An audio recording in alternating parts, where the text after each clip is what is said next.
Assalamualaikum, bagaimana kabar Ananda hari ini? Baiklah, sebelum masuk ke dalam video pembelajaran, kita akan membahas terlebih dahulu apa tujuan dari materi kita pada hari ini. Adapun tujuan pembelajaran kita adalah sebagai berikut. Yang pertama, isi kandungan Quran surat Al-Lail, surat ke-92, ayat 1-7 dan 8-11. Yang kedua, janji Allah Subhanahu wa taala dan Rasul terhadap orang yang dermawan dan kikir. Yang ketiga, janji dan ancaman Allah Subhanahu wa taala dan Rasul terhadap orang yang dermawan atau kikir. Yang keempat, dampak dari dermawan dan sifat kikir. Dan yang terakhir yaitu kisah orang yang dermawan.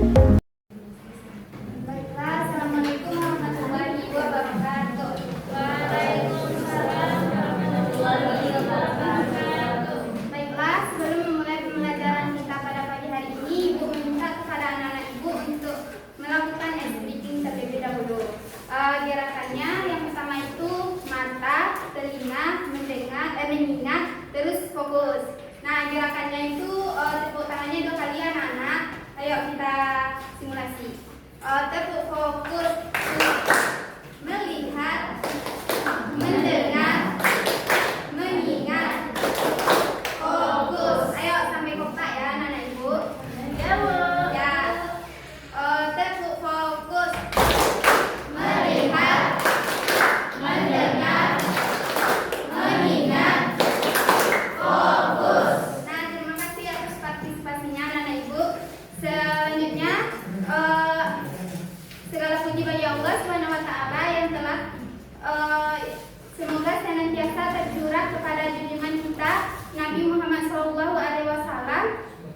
dan keluarga dan para sahabatnya. Baiklah, pada kesempatan kali ini Ibu akan menjelaskan materi kita yaitu bab 3, menggapai ridha Allah Subhanahu wa taala.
Nah, sebelumnya anak ibu ada yang tahu itu pengertian dermawan? Baik. Yang pertama yaitu dermawan.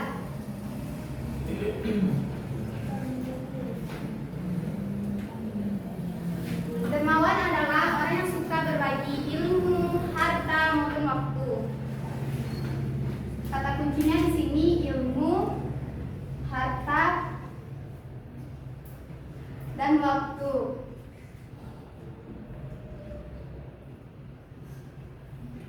Selanjutnya janji Allah terhadap orang yang dermawan ini terdapat dalam Quran surat Al-Lail ayat 1-7. Di sini ada yang hafal surat Al-Lail ayat 1-7? Mungkin ada yang mungkin sudah hafal semua ya anak ibu. Sama-sama aja kita baca. A'udzubillahi minasyaitonir rajim. Bismillahirrahmanirrahim. Wal-laili idza yaghsha wan nahari idza tajalla wa ma khalaqaz zakara wal unsa inna sa'yakum lasyattaa.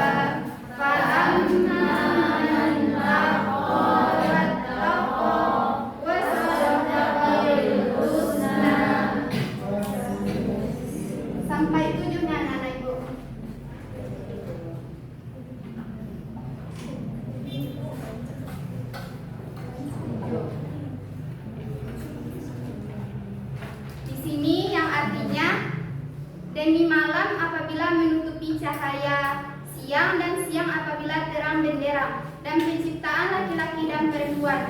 Sesungguhnya usaha kalian berbeda-beda. Adapun orang yang memberikan hartanya di jalan Allah dan bertakwa dan memberikan adanya pahala yang terbaik, yaitu surga, maka Allah akan memudahkan jalannya menuju kemudahan atau kebaikan.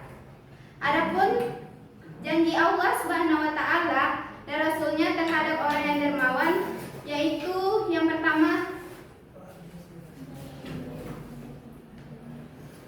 dimudahkan urusannya.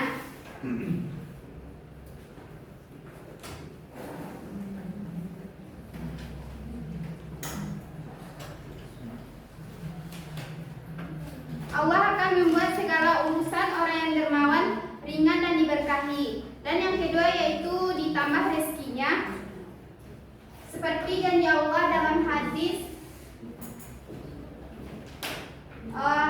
riwayat Muslim dan Bukhari.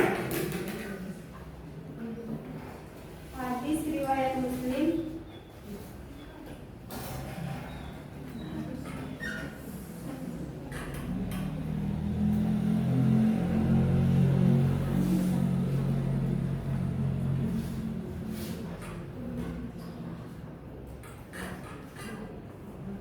yang menjelaskan bahwa tidaklah sedekah itu mengurangi harta kita, malahan Allah akan melipat gandakannya. Selanjutnya yaitu jadi dapat disimpulkan bahwa Quran surat Al-Lail 1-7 ini mengajarkan bahwa pilihan hidup kita membawa akibat yang besar. Mau kita bersifat dermawan, mau kita bersifat kikir, itu terserah kepada diri kita masing-masing. Nah, selanjutnya dampak dari orang yang dermawan. Dampaknya itu yaitu tentu orang-orang di sekitarnya itu akan merasa senang dengan dirinya karena dia itu baik hati dan suka memberi. Dan selanjutnya meringankan beban orang lain. Misalnya kan contohnya seperti di kampung ibu kan ada tuh kejadiannya kemarin itu rumahnya terbakar 5. Jadi ada orang berinisiatif berbondong-bondong untuk memberikan beras, pakaian. Itu juga termasuk dermawan anak-anak ibu. Jadi dermawan itu bukan hanya soal uang saja, tapi bisa di bidang ilmu dan waktu maupun lainnya. Nah, di sini ibu akan mencontohkan, menceritakan kisah pendek mengenai kisah nyata mengenai orang yang dermawan itu. Di sini ada yang tahu itu Kiai Haji Hashim Asy'ari.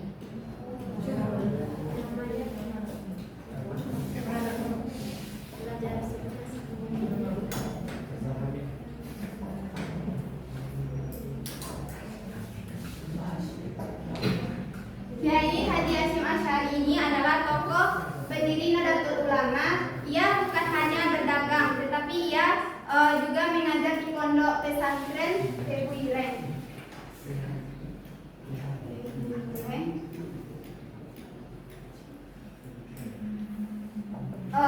Di mana di sini tokoh Kiai Haji Asy'ari ini memberikan hasil dagangannya itu kan berupa beras, hasil minyak bumi, dan bahan pokok lainnya. Ada santrinya itu yang kurang mampu, dia memberikan pakaian atau bantuan makanan lainnya. Di sini dapat kita simpulkan bahwa dermawan itu tidak akan mengurangi harta kita. Bahkan berdagang itu merupakan pekerjaan yang mulia, tapi lebih mulia lagi hasil dagang itu kita berikan kepada orang lain. Itulah yang dinamakan dengan dermawan. Nah, selanjutnya yaitu tentang kikir. Kikir itu seperti yang kebalikan dari dermawan tadi, yaitu orang yang enggan memberi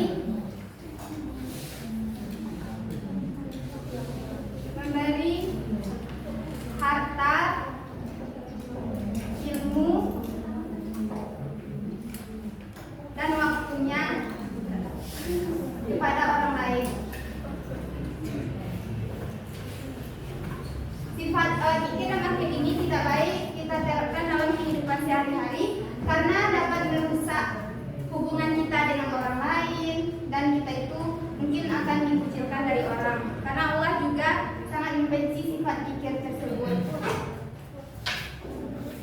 sebagaimana yang dijelaskan dalam Quran surat Al-Lail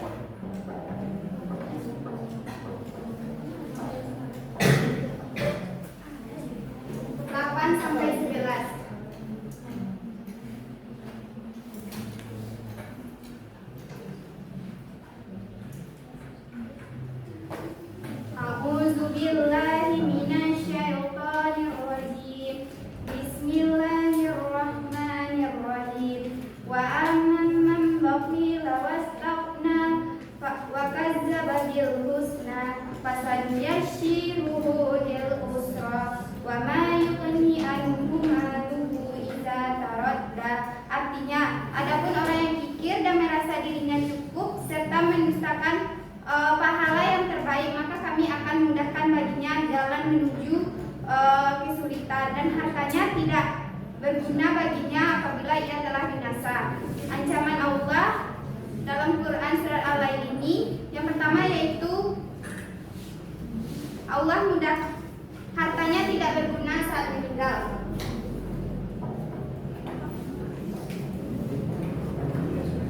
Harta atau ilmunya tidak berguna saat meninggal.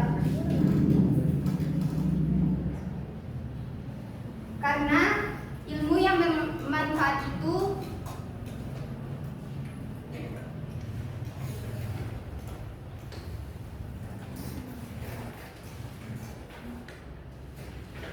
seorang yang memiliki pengetahuan dan keterampilan yang sangat berguna namun enggan memberikan kepada orang lain sama saja halnya dengan ilmu yang tidak bermanfaat atau yang tidak berguna. Adapun dampak dari sifat kikir ini mungkin silakan kepada orang kikir yang kaya raya. Dahulu kala di suatu desa ada seorang orang kikir yang kaya raya. Dahulu kala di suatu desa ada seorang pedagang kaya bernama Richard.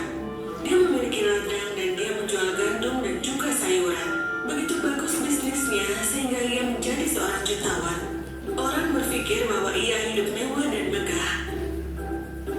Tapi Richard adalah orang yang pelit. Ayah, sepatuku sudah robek. Aku butuh yang baru. Aku baru membelinya 2 tahun lalu. Apa kau ingin membuatku miskin? Ayah, kakiku tumbuh dan lihatlah sepatu ini menyakitiku sekarang. Hanya sepatu baru yang sakit. Yang berarti kau belum cukup memakai sepatu ini dan ini masih baru. Selanjutnya, ambil ini. Beli salep untuk kakimu. Salep itu berharga setengah juta. Sepatu 30 juta. Tapi ayah, cukup. Pergilah sekarang. Semua orang menginginkan uangku. Begitulah Richard. Dia tidak mau mengeluarkan uang sepeser pun untuk apa saja. Sementara ruang harta karunnya penuh dengan emas, mutiara, dan juga berlian. Sepatunya yang dikenakan, pakaian keluarganya ditambah, dan dia membiarkan keluarga dan para pelayannya makan hanya 2 kali sehari.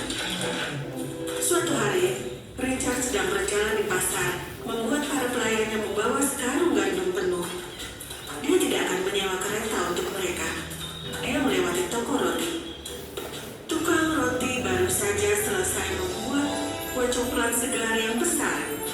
Aroma kue yang lezat menghembus ke Richard, dan dia merasakan kerinduan yang belum pernah dia rasakan sebelumnya untuk mencicipi kue yang sangat indah itu. Kau kembali? Iya. Apa ada yang salah? Tidak ada. Apa kau tidak sehat? Tidak. Aku ingin kue. Kue coklat segar, hangat, lengket, dan lezat. Kedengarannya enak. Tunggu, aku akan membuat bukan hanya 1, tapi 10 kue untuk kita dan semua pelayan dan pekerja kita. Apa? Itu sebabnya aku tidak berkata apa-apa. Apa kau ingin membuatku menjadi miskin? Baiklah, biarkan aku membuat 1 kue untukmu, aku, dan juga anak-anak.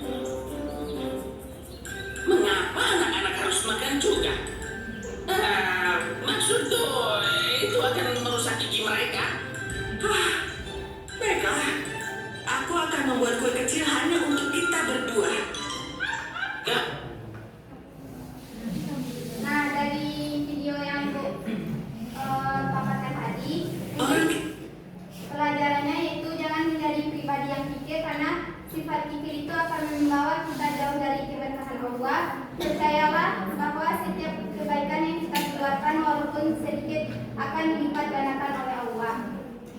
Nah, dari penjelasan Ibu, apakah anak-anak Ibu paham atau ada yang mau ditanyakan? Ibu bersilakan.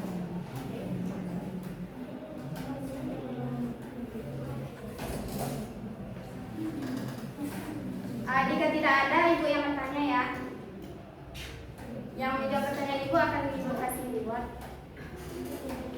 Tapi langsung jawab. Pertanyaannya yaitu berkaitan dengan sifat kikir.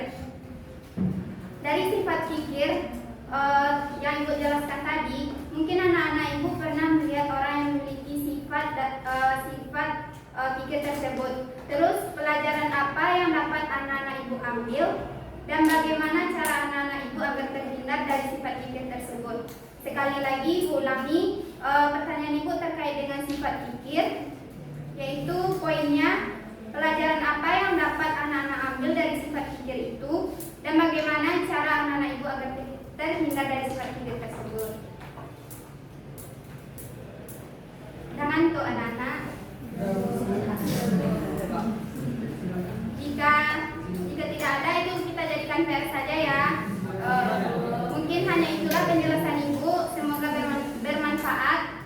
Tapi sebelumnya anak-anak Ibu lebih milih sifat dermawan atau kikir?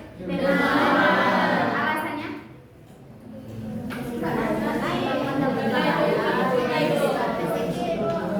Terima kasih untuk tugasnya, kita kumpul minggu depan.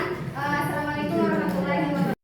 Jadi, dapat Ibu simpulkan bahwa sifat dermawan adalah kebalikan dari sifat kikir.